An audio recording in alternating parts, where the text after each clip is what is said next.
അവർ T V 24/7 വാർത്താ വിശകലനത്തിലേക്ക് എല്ലാ പ്രേക്ഷകർക്കും സ്വാഗതം.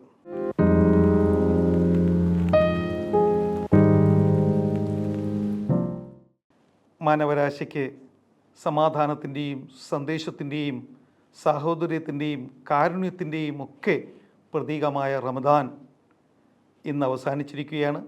എല്ലാവർക്കും അവർ ടി വി 24/7 ഈദ് ആശംസകൾ നേരുന്നു.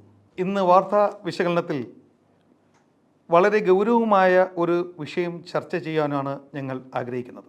കേരളം ഇന്ന് നേരിടുന്ന അതിഭീകരമായ ഒരു പ്രതിസന്ധി എന്നത് നമ്മുടെ കുട്ടികൾ, അതുപോലെ തന്നെ നമ്മുടെ സഹോദരങ്ങൾ, അതുപോലെ തന്നെ മുതിർന്ന നമ്മുടെ ബന്ധുമിത്രാദികളാവാം, അല്ലെങ്കിൽ സുഹൃത്തുക്കളാവാം, അല്ലെങ്കിൽ നമ്മുടെ സമൂഹത്തിൽ നമ്മളോടൊപ്പം നിൽക്കുന്നവരാകാം, പലരും ഇന്ന് ലഹരിക്ക് അടിമപ്പെട്ടുകൊണ്ടിരിക്കുകയാണ്.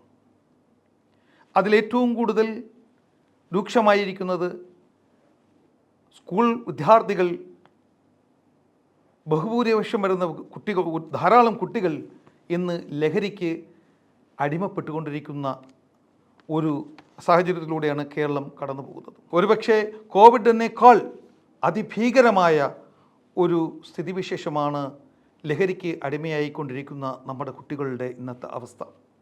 ഇതിൽ നിന്ന് എങ്ങനെ ഒരു മോക്ഷം നമുക്ക് ലഭിക്കാൻ പറ്റും, അല്ലെങ്കിൽ എങ്ങനെ ഇതിൽ നിന്ന് നമുക്ക് നമ്മുടെ കുട്ടികളെ അല്ലെങ്കിൽ നമ്മുടെ സമൂഹത്തെ രക്ഷപ്പെടുത്താം എന്നുള്ളത് തീർച്ചയായിട്ടും ഒരു വലിയ ചോദ്യം ചിഹ്നം തന്നെയാണ്.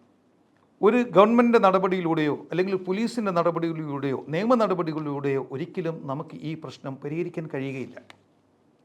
നമ്മളെല്ലാം ഒന്നായി നിന്നുകൊണ്ട്, ഒരുമിച്ച് നിന്നുകൊണ്ട് മാത്രമേ ഈ ഒരു ഭീകരമായ ഒരു പ്രതിസന്ധിയെ നമുക്ക് മറികടക്കാൻ കഴിയുകയുള്ളൂ. ലോകം എങ്ങനെയാണോ കോവിഡിനെ മറികടന്നത്, അതിനേക്കാൾ ശക്തമായി ഉറച്ച നിലപാടോടുകൂടി ഒന്നിച്ചു നിന്നുകൊണ്ട് ലഹരി വിരുദ്ധ കേരളത്തിനായി ഞങ്ങൾക്കൊരുമിച്ച് കൈകോർക്കാം. അതിലേക്കായി ഞങ്ങൾ സമർപ്പിക്കുന്ന ഒരു റിപ്പോർട്ടാണ് ഈ വാർത്താ വിശകലനത്തിൽ ഉൾപ്പെടുത്തിയിരിക്കുന്നത്. ഇന്ന് കേരള സമൂഹം വളരെ ഞെട്ടലോടെ ഉറ്റുനോക്കുന്ന അതിഭീകരമായ ഭയാനകമായ ഒരു കാര്യമാണ് MDMA എന്ന ഒരു ലഹരിക്ക് നമ്മുടെ സമൂഹം അടിമപ്പെട്ടുകൊണ്ടിരിക്കുന്നത്. അതിൽ പ്രധാനമായും നമ്മുടെ കുട്ടികളും ചെറുപ്പക്കാരും ഈ ലഹരിയിൽ അടിമപ്പെട്ട് അതിരൂക്ഷമായ മറ്റു പ്രതിസന്ധികളെ നേരിട്ടുകൊണ്ടിരിക്കുകയാണ്. നമ്മുടെ നാട്ടിൽ ഒരിക്കലും കേട്ടറിവ് പോലുമില്ലാത്ത രീതിയിലുള്ള കൊലപാതകങ്ങൾ, റേപ്സ്, വയലൻസ്, അതിലെല്ലാം ഉപരി നമ്മുടെ ബന്ധങ്ങളെപ്പോലും തച്ചു തകർക്കുന്ന രീതിയിലേക്ക് ലഹരി നമ്മുടെ സമൂഹത്തെ കാർന്നു തിന്നുകൊണ്ടിരിക്കുന്ന ഒരു സ്ഥിതിവിശേഷമാണ്. അമ്മ ഏത്, പെങ്ങളേത്, സഹോദരനേത്, അച്ഛനാര് എന്ന് പോലും മനസ്സിലാക്കാൻ കഴിയാത്ത നിലയിൽ നമ്മുടെ കുട്ടികൾ ലഹരിക്ക് അടിമപ്പെട്ടിരിക്കുകയാണ്.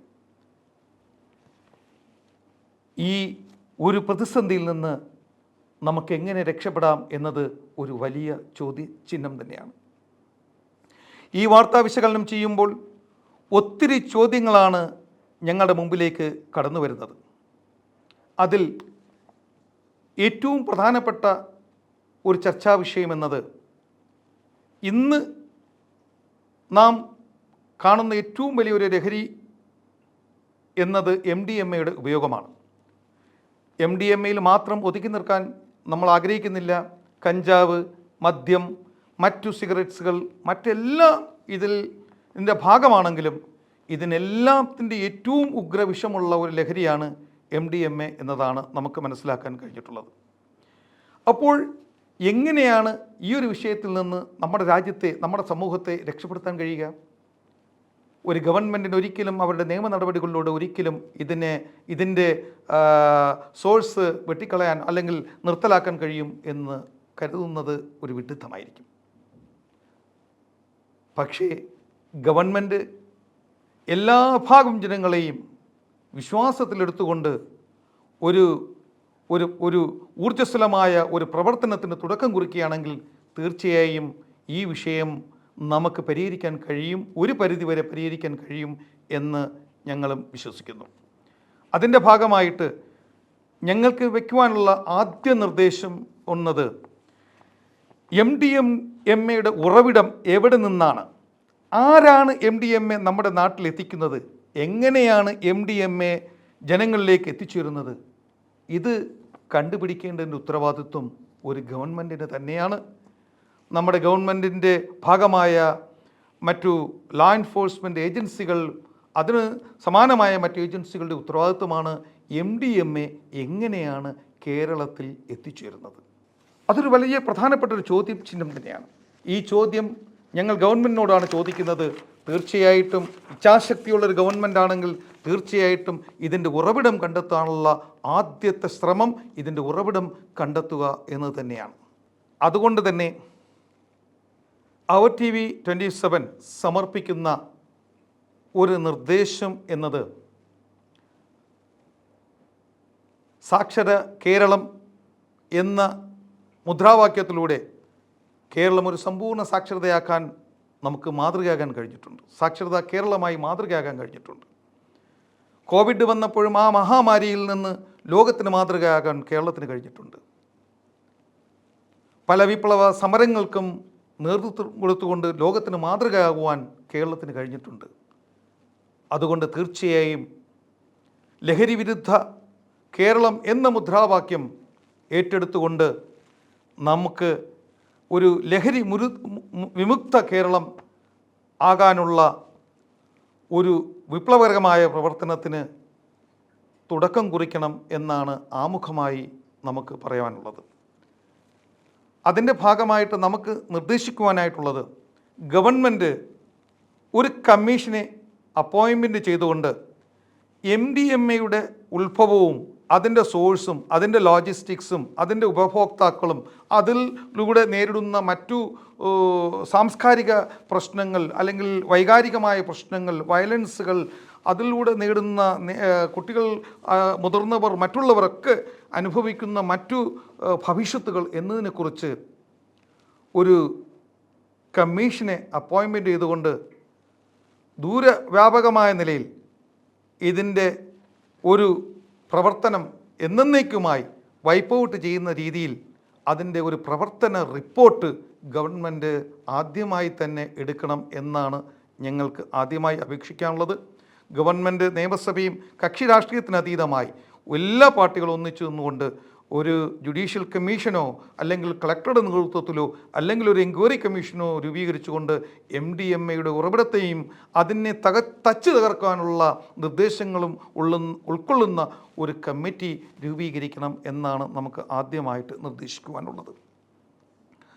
അതുപോലെ തന്നെ അതിൻ്റെ ഭാഗമായിട്ട് എല്ലാ വിഭാഗം ജനങ്ങളെയും ഉൾപ്പെടുത്തിക്കൊണ്ട് സാംസ്കാരിക നായന്മാർ, കലാകാരന്മാർ, സാംസ്കാരിക നായന്മാർ, രാഷ്ട്രീയക്കാർ, അതുപോലെ തന്നെ ജനപ്രതിനിധികൾ, അതുപോലെ തന്നെ ജനപ്രതിനിധികൾ, അസോസിയേഷനുകൾ ഒക്കെ, സാമൂഹ്യ പ്രവർത്തകർ, എല്ലാ വിഭാഗം ജനങ്ങളെയും ഉൾപ്പെടുത്തിക്കൊണ്ടുള്ള സമഗ്രമായ ചർച്ചയും സംവാദവും സെമിനാറുകളും നടത്തി ഈ ഒരു വിഷയം ജനഹൃദയങ്ങളിലേക്ക് എത്തിക്കുന്നതിനുള്ള സമഗ്രമായ പ്രവർത്തനം സാമൂഹിക ക്ഷേമ വകുപ്പ് നടത്തണം എന്നാണ് രണ്ടാമതായി ഞങ്ങൾക്ക് നിർദ്ദേശിക്കുവാനുള്ള ഒരു നിർദ്ദേശം. ഈ നിർദ്ദേശം ഇതിൻ്റെ പ്രേക്ഷകർ, ഈ കേൾക്കുന്ന പ്രേക്ഷകർ നിങ്ങളുടെ സോഷ്യൽ മീഡിയയിലൂടെയും ഈ കാര്യങ്ങൾ ഷെയർ ചെയ്യണം എന്നുകൂടി ഞങ്ങൾ അഭ്യർത്ഥിക്കുകയാണ്. അതുപോലെ തന്നെ സ്കൂൾ തലങ്ങളിൽ ഇന്ന് അന്യമായി നിൽക്കുന്ന അസംബ്ലി എന്ന ആ ഒരു പ്രക്രിയ റീസ്റ്റോർ ചെയ്തുകൊണ്ട് എല്ലാ ദിവസവും അസംബ്ലികളിൽ നമ്മൾ നേരിടുന്ന ഈ ലഹരി വിരുദ്ധ ലഹരി വിരുദ്ധ പ്രതിജ്ഞ കുട്ടികളെ കൊണ്ടെടുക്കുകയും അതിൻ്റെ പ്രത്യാഘാതങ്ങളെക്കുറിച്ച് കുട്ടികൾക്ക് അറിയിച്ചു കൊടുക്കുകയും ചെയ്യുന്ന ഒരു അസംബ്ലി സംവിധാനം എല്ലാ സ്കൂളുകളിലും റീസ്റ്റോർ ചെയ്യുക എന്നതാണ് നമുക്ക് മൂന്നാമതായി ചെയ്യാനുള്ള ഒരു നിർദ്ദേശം. ഇന്ന് പണ്ട് ഞങ്ങളെല്ലാം പഠിക്കുന്ന കാലഘട്ടങ്ങളിൽ സ്കൂൾ അസംബ്ലി എന്ന് പറയുന്നത് വളരെ പ്രധാനപ്പെട്ട ഒരു കടമയായിരുന്നു. സ്കൂൾ അസംബ്ലിയിൽ വെച്ചാണ് പല കാര്യങ്ങളും ഞങ്ങൾ അറിയുന്നതും അതുപോലെ തന്നെ അതിൻ്റെ മറ്റു കാര്യങ്ങളൊക്കെ ചെയ്യുന്നതും സ്കൂൾ അസംബ്ലിയിലൂടെയാണ്. അതുകൊണ്ട് തന്നെ സ്കൂൾ അസംബ്ലിയിൽ വീണ്ടും ശക്തമായി തിരിച്ച് കൊണ്ടുവരികയും അതിലൂടെ ബോധവൽക്കരണ പ്രക്രിയകളിലൂടെ കുട്ടികളെ ലഹരി വിരുദ്ധ പ്രക്രിയകളുടെ ഭാഗമാക്കണം എന്നുകൂടിയാണ് ഞങ്ങൾക്ക് നിർദ്ദേശിക്കുവാൻ ഉള്ളത്. മറ്റൊരു നിർദ്ദേശം എന്നത് കുടുംബശ്രീ എന്ന ഒരാശയം ലോകത്തിന് തന്നെ മാതൃകയാക്കിയ ഒരു സംസ്ഥാനമാണ് കേരളം. ലോകത്തു നിന്നുള്ള മറ്റു ലോകത്ത് നിന്ന് പോലും ലോകത്തുള്ള പല ഏജൻസികളിൽ നിന്ന് പോലും കുടുംബശ്രീയെ പ്രശംസിച്ചുകൊണ്ടുള്ള നിരവധി അവാർഡുകളും നമുക്ക് ലഭിച്ചിട്ടുണ്ട്. ആ കുടുംബശ്രീ എന്ന ആശയം എങ്ങനെയാണോ നമ്മുടെ നാട്ടിൽ നടപ്പാക്കിയത് എന്ന് നമുക്കെല്ലാവർക്കും അറിയാം. അതുപോലെ തന്നെ ലഹരി വിരുദ്ധ ഒരു കുടുംബ കൂട്ടായ്മയ്ക്ക് ഗവൺമെൻറ് തലത്തിൽ ഇനിഷ്യേറ്റ് ചെയ്തുകൊണ്ട് ഒരു ലഹരി വിരുദ്ധ കുടുംബ സൗഹൃദ സമിതി എന്ന ഒരു ആശയം കൊണ്ടുവന്നുകൊണ്ട് എല്ലാ പഞ്ചായത്തുകളെയും മുൻ നിർത്തിക്കൊണ്ട് വാർഡ് തലത്തിൽ കുടുംബ സദസ്സുകൾ രൂപീകരിക്കുകയും അതിലൂടെ നമ്മുടെ കുട്ടികളെയും മുതിർന്നവരെയും മറ്റുള്ളവരെയൊക്കെ തന്നെ ഈ ലഹരി വിരുദ്ധ ക്യാമ്പയിനിലൂടെയുള്ള ഒരു ശക്തമായ ഒരു മോണിറ്ററിംഗ് സംവിധാനം കൊണ്ടുവരികയും അങ്ങനെ വഴിതെറ്റിപ്പോകുന്ന ആ കുട്ടികൾ അല്ലെങ്കിൽ നമ്മുടെ മറ്റുള്ളവരെ അതിൻ്റെ ഒരു ശരിയായ രീതിയിൽ അവരെ തിരിച്ചു കൊണ്ടുവരാനുള്ള മാർഗനിർദ്ദേശങ്ങളൊക്കെ ഉൾക്കൊള്ളുന്ന ഒരു സത്വര നടപടികളിലേക്ക് കടക്കുന്നതിൻ്റെ ഭാഗമായി വാർഡ് തലത്തിൽ ലഹരി വിരുദ്ധ കുടുംബ കൂട്ടായ്മ രൂപീകരിക്കണം എന്നാണ് ഞങ്ങൾക്ക് ശക്തമായി നിർദ്ദേശിക്കുവാനുള്ളത്. തീർച്ചയായിട്ടും അത്തരമൊരു കുടുംബ കൂട്ടായ്മ വന്നു കഴിഞ്ഞാൽ നമ്മുടെ കുട്ടികൾ ഒരുപക്ഷെ ഒരു അച്ഛനമ്മമാർക്ക് സ്വന്തം കുട്ടിയെ ചിലപ്പോൾ ഒരു ലഹരിക്ക് അടിമയാണ് എന്ന് ചിലപ്പോൾ കണ്ടെത്താൻ കഴിഞ്ഞെന്നിരിക്കില്ല. കാരണം അതിലും അപ്പുറത്തേക്കാണ് കുട്ടികളോടുള്ള മാതാപിതാക്കളുടെ സ്നേഹമെന്ന് പറയുന്നത്. അപ്പം നമ്മുടെ കുട്ടികൾ ലഹരി ഉപയോഗിക്കുന്നു എന്ന് ഒരുപക്ഷെ ഒരു മാതാവിനും പിതാവിനോ ചിലപ്പോൾ വിശ്വസിക്കാൻ കഴിയില്ല. പക്ഷേ ഒരു അയൽവാസിക്ക് ഒരുപക്ഷെ അത് പെട്ടെന്ന് തന്നെ അത് കണ്ടെത്താൻ കഴിയും. ഈ കുട്ടി ഒരു ലഹരിക്ക് അടിമയാണ് എന്ന് കണ്ടെത്താൻ കഴിയും. അതാണൊരു സാമൂഹിക സംവിധാനം.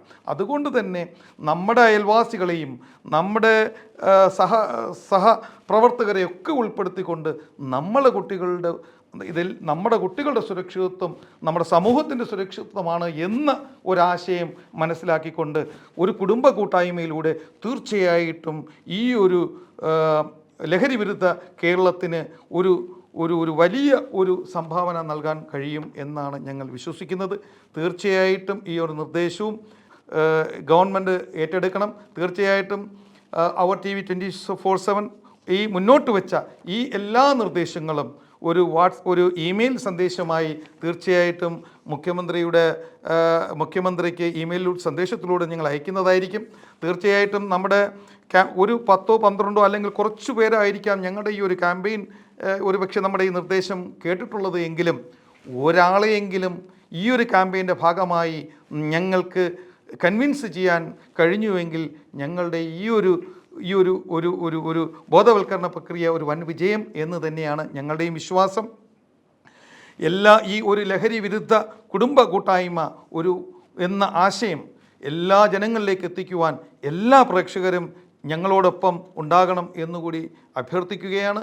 നമ്മുടെ കുട്ടികളെ സംരക്ഷിക്കുക, നമ്മുടെ സമൂഹത്തെ സംരക്ഷിക്കുക എന്നത് ഓരോ പൗരൻ്റെയും ഓരോ കേരളീയൻ്റെയും ഓരോ പ്രവാസികളുടെയും കർത്തവ്യവും കടമയും ആണ് എന്ന് മനസ്സിലാക്കിക്കൊണ്ട് ഒരു ലഹരി വിരുദ്ധ കേരളത്തിന് വേണ്ടിയിട്ടുള്ള ഒരു